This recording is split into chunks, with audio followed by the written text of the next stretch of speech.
Good morning children. Today we are learning all lessons.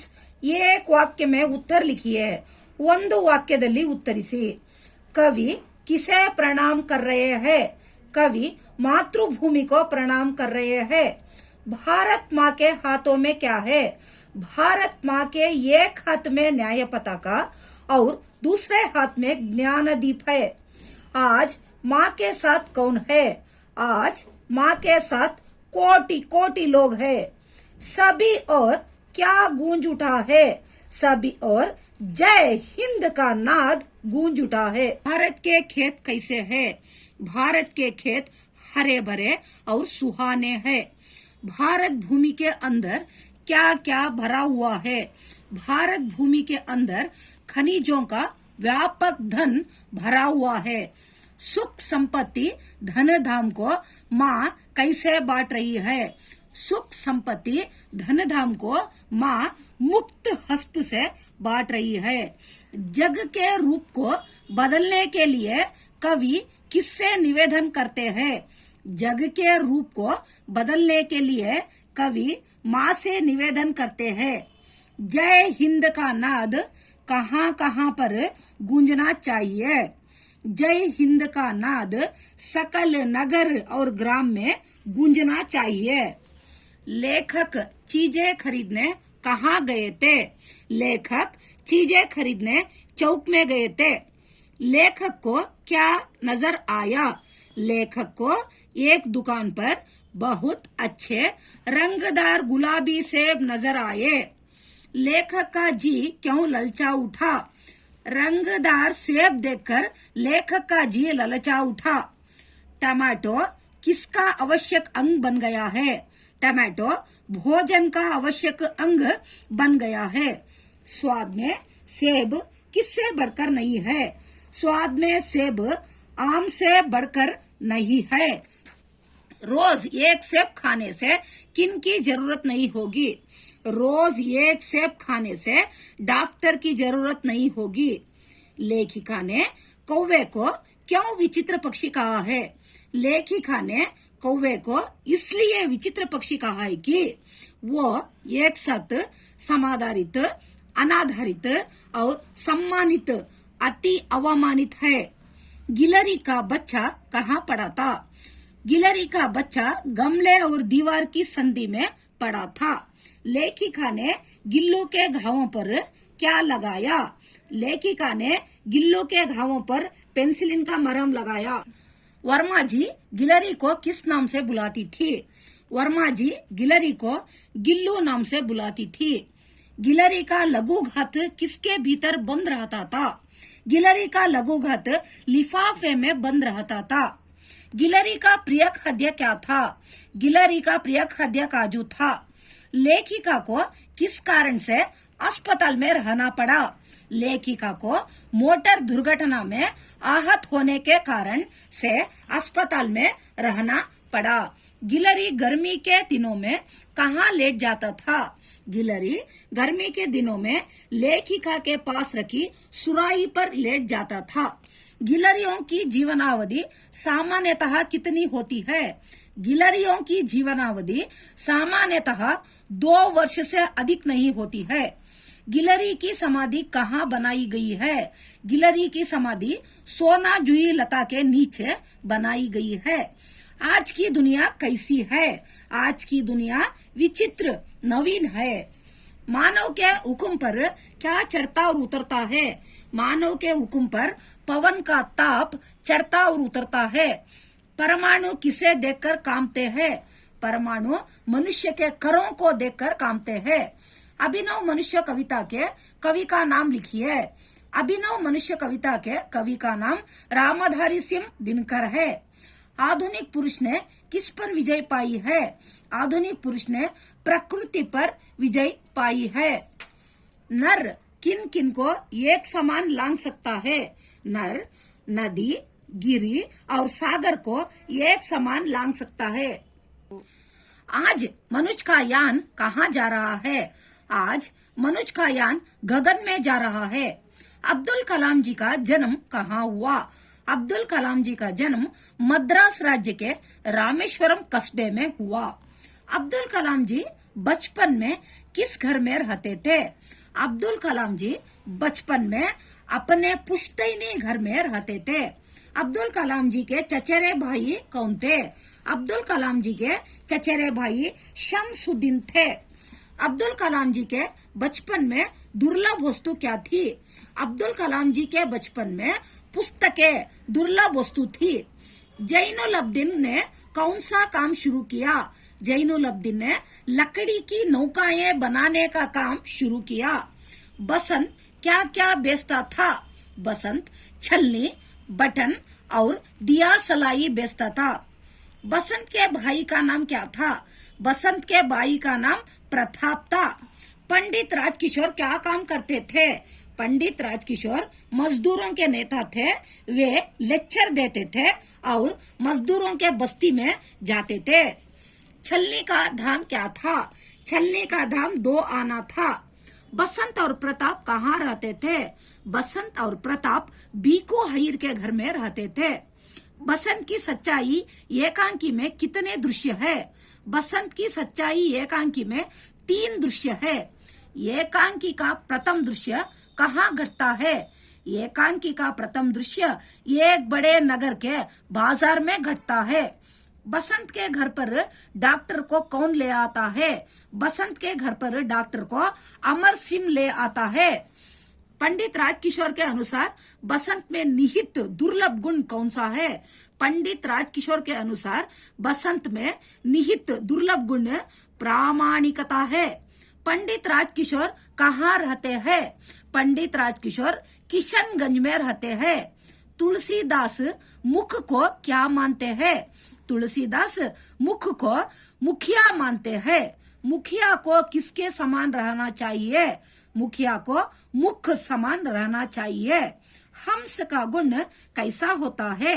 हंस का गुण दोषमय होता है। मुख किसका पालन पोषण करता है?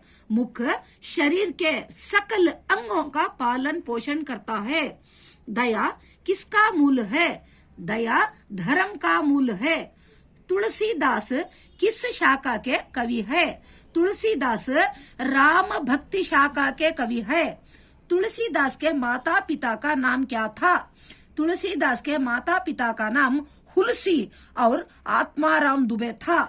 तुलसीदास के बचपन का नाम क्या था? तुलसीदास के बचपन का नाम राम भोला था। पाप का मूल क्या है?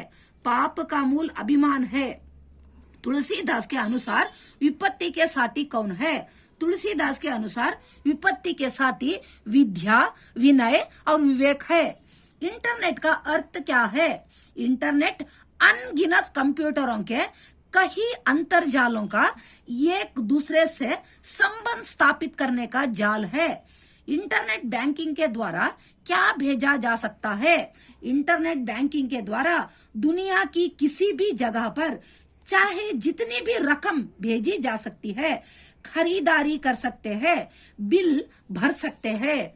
प्रगतिशील राष्ट्र किसके द्वारा बदलाव लाने की कोशिश कर रहे हैं? प्रगतिशील राष्ट्र ई गवर्नेंस के द्वारा बदलाव लाने की कोशिश कर रहे हैं। समाज के किन क्षेत्रों में इंटरनेट का योगदान है? समाज के चिकित्सा, कृषि, अंतरिक्ष ज्ञान, विज्ञान, शिक्षा आदि तथा देश के रक्षा दलों की कार्यवाही में इंटरनेट का बहुत बड़ा योगदान है। इंटरनेट क्रांति का असर किस पर पड़ा है? इंटरनेट क्रांति का असर बड़े बूढ़ों से लेकर छोटे बच्चों तक सब पर इसका असर पड़ा है। ITES का विस्तृत रूप क्या है? ITES का विस्तृत रूप इंफॉर्मेशन टेक्नोलॉजी एनेबल्ड सर्विस है। प्रस्तुत कहानी के लेखक कौन है? प्रस्तुत कहानी के लेखक हरिशंकर परसाई है। लेखक दूसरे दर्जे में क्यों सफर करना चाहते थे? लेखक दूसरे दर्जे में इसलिए सफर करना चाहते थे कि दूसरे दर्जे में जाएंगे और पहले का किराया लेना चाहते थे। लेखक की चप्पलें किसने पहनी थी? लेखक की चप्पलें एक ईमानदार डेलीगेट ने पहनी थी। स्वागत समिति के मंत्री किसको डांटने लगे?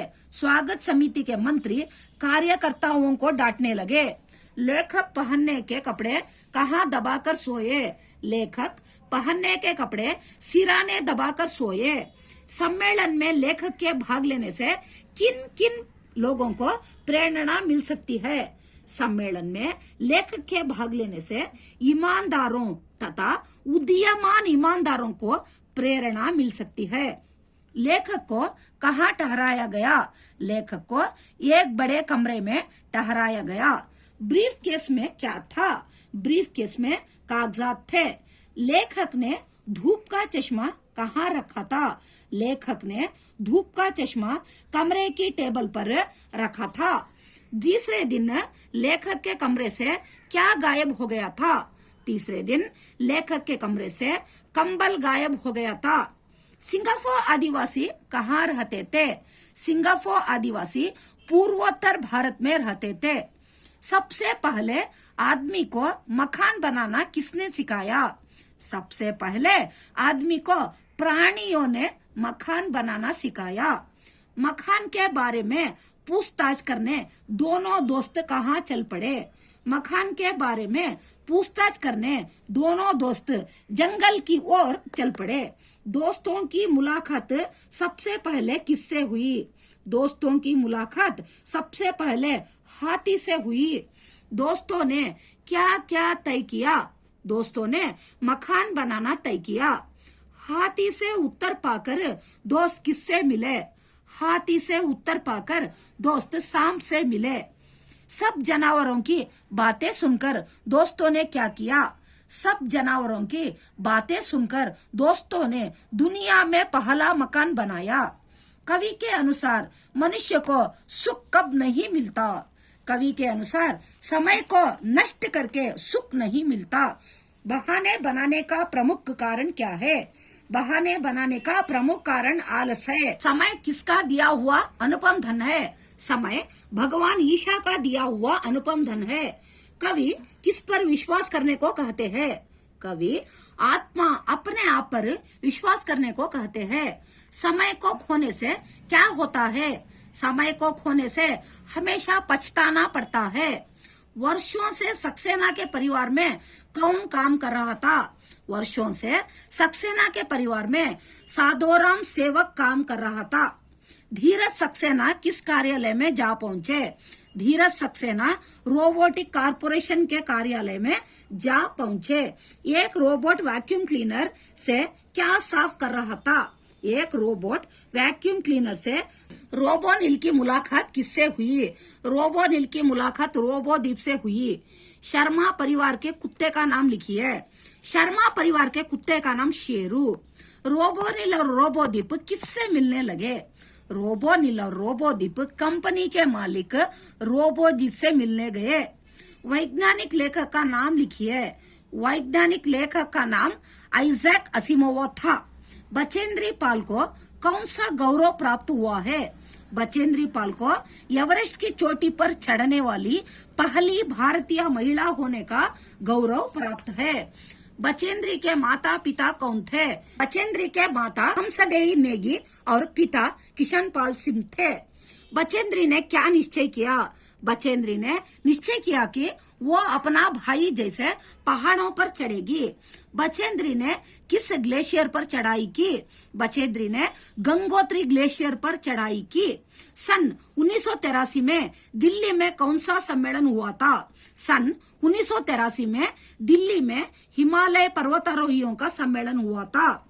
एवरेस्ट पर भारत का झंडा फहराते समय पाल के साथ कौन थे। एवरेस्ट पर भारत का झंडा फहराते समय पाल के साथ पर्वतारोही अंगदरोजी थे। कर्नल का नाम क्या था। कर्नल का नाम कुल्लर था।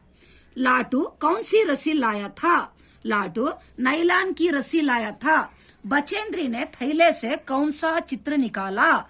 बचेंद्री ने थैले से दुर्गा माँ का चित्र निकाला। कर्नल ने बधाई देते हुए बचेंद्री से क्या कहा। कर्नल ने बधाई देते हुए बचेंद्री से कहा, देश को तुम पर गर्व है। मेजर का नाम क्या था। मेजर का नाम कुमार था। बचेंद्री को भारतीय पर्वतारोहण संघ ने कौन सा पदक सम्मान किया। बचेंद्री को भारतीय पर्वतारोहण संघ ने स्वर्ण पदक देकर सम्मान किया। सुर श्याम पद के रचयिता कौन है? सुर श्याम पद के रचयिता सूरदास है। कृष्ण की शिकायत किसके प्रति है? कृष्ण की शिकायत भाई बलराम के प्रति है। यशोदा और नंद का रंग कैसा था? यशोदा और नंद का रंग गोरा था। चुटकी दे देकर हंसने वाले कौन थे? चुटकी दे देकर हंसने वाले सब ग्वाला मित्र थे। यशोदा किसकी कसम खाती थी? यशोदा गोधन की कसम खाती है। बालकृष्ण किससे शिकायत करते थे? बालकृष्ण माता यशोदा से शिकायत करते थे। बलराम के अनुसार किसे मोल लिया गया है? बलराम के अनुसार कृष्ण को मोल लिया गया है। बालकृष्ण का रंग कैसा था? बालकृष्ण का रंग काला था। पश्चिमी घाट किसे कहते हैं? कर्नाटक प्रांत में दक्षिण से उत्तर के छोर तक फैली लंबी पर्वतमालाओं को पश्चिमी घाट कहते हैं। कर्नाटक में कौन कौन से जलप्रपात है? कर्नाटक में जोग, अब्बी, गोकाक, शिवन समुद्र आदि जलप्रपात मनमोहक है। श्रवणबेळगोಳ की गोमटेश्वर मूर्ति की ऊंचाई कितनी है? श्रवणबेळगोಳ की गोमटेश्वर मूर्ति की ऊंचाई 57 फुट है। किस नगर को सिलिकॉन सिटी कहा जाता है?